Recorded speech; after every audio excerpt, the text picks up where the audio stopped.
when I started to understand how Baba was working and what he was doing, you know, because we were there and many things were happening, you know.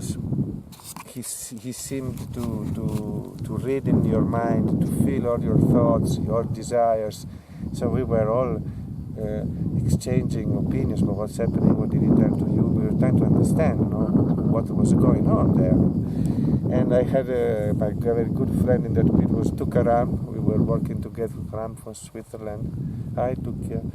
And we were doing this restaurant together, Italian restaurant. So we were always together, especially washing our clothes, because there was not much time to talk also when we were doing sadhana. And so he was under the impression that Baba was like a kind of Britannic encyclopedia universal, that he knew everything. Instead, my feeling was that Baba was just so much in the moment, that everything was happening right around him. You know, we had these different things. So we were wondering, no? Sometimes at the evening at the darshan, I was looking at him, you know, and his play with how the people came and pranam, and it was wonderful to watch. Now you couldn't take your eyes away, because he was giving a prasad to one and looking at the other, changing the face. He was changing constantly according to the people who were coming. You know, it was really enchanting. You know, you were even realizing you were enchanted to watch. So I was saying, well, who are you? How do you work? You know. So, and then one evening, he came out with a waistcoat. There was a little stripe, white, red, and black. And for some reason, I find it very elegant. So I admired him. I admired him all evening in that waistcoat. I said, how elegant you look, Baba. No? And that evening, an Italian lady came and presented him a beautiful spook made of a spook, you know? Pin, yeah, pin spook, pin, with a little liberty star in silver. Very nice, filigrane, beautiful work. So Baba admired it. I know normally prasad was circulating. That one he dropped in the pocket of his waistcoat, and that's it. So 4 or 5 days later, I was sweeping my restaurant in the Gufa, and Baba comes up the stairs to go to his afternoon bath. He used to bath at the Sangam, at the conjunction of the two branches of the river. And I noticed that he has that waistcoat. So this thought comes to my mind, oh, you have again that waistcoat. Nice. And I'm working, and Baba comes down, and I see his attendant running towards the restaurant. He arrives. Baba said, you go to bath with him. Oh, strange, I just took my bath. Okay, I put my towel, and I walk down the river, and we are there. Baba is there. We wash him with buckets, and very beautiful. It was the first time I gave bath to Baba, so it was very nice.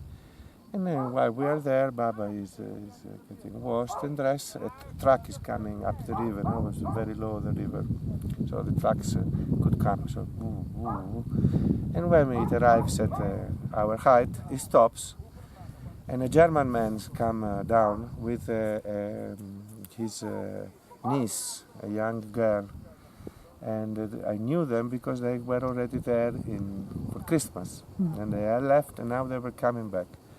And I noticed them because this little girl suffered from some skin disease. And Baba had her plastered with datura leaves, smashed datura leaves and all the body plastered. So I remember then, also I liked him, and also if I never talked, because he was a very tall guy and kind man. This, very kind German man. He looked about 50, something like this, 50, 55. And so he comes towards us with his suitcase. I remember he was carrying this Samsonite, red.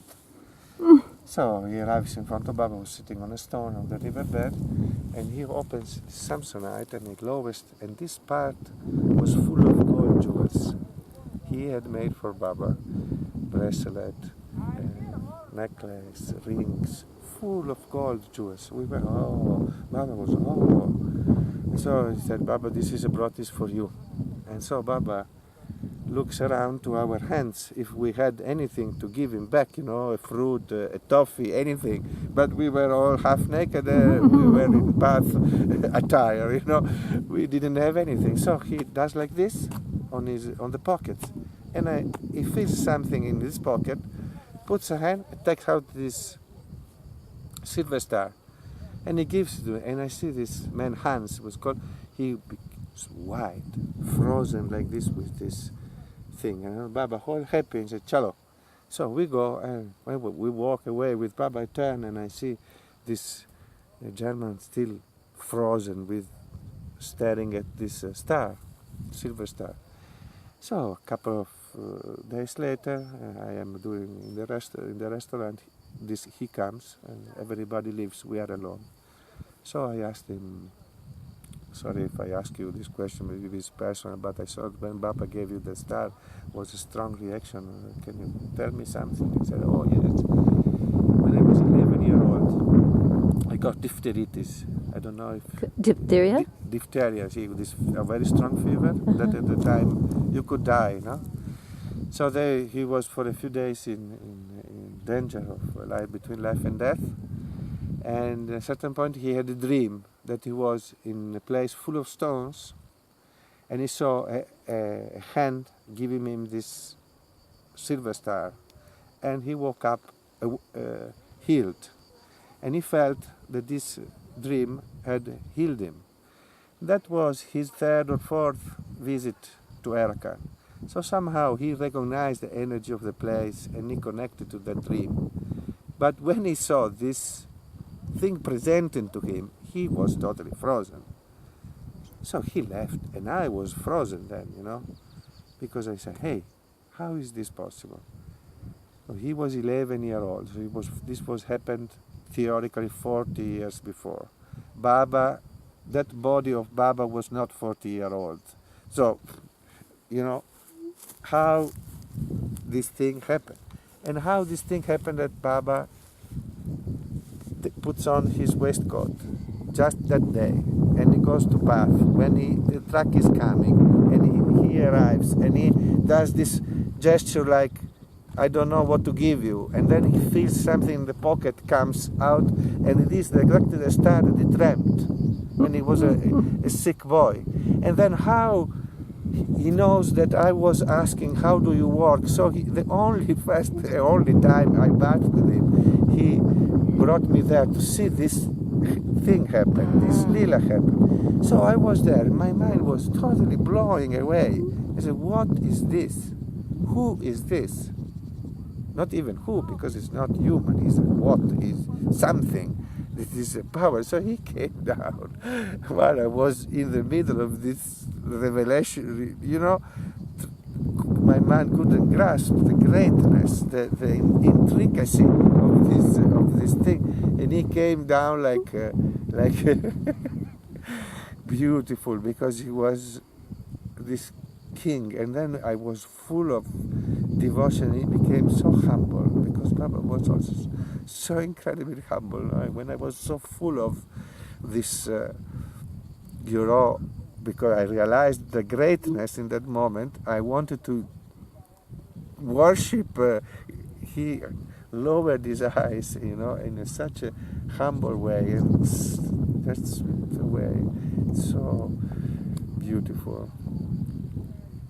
Shri Mahaprabhuji ki Jai Om Namah Shivaya.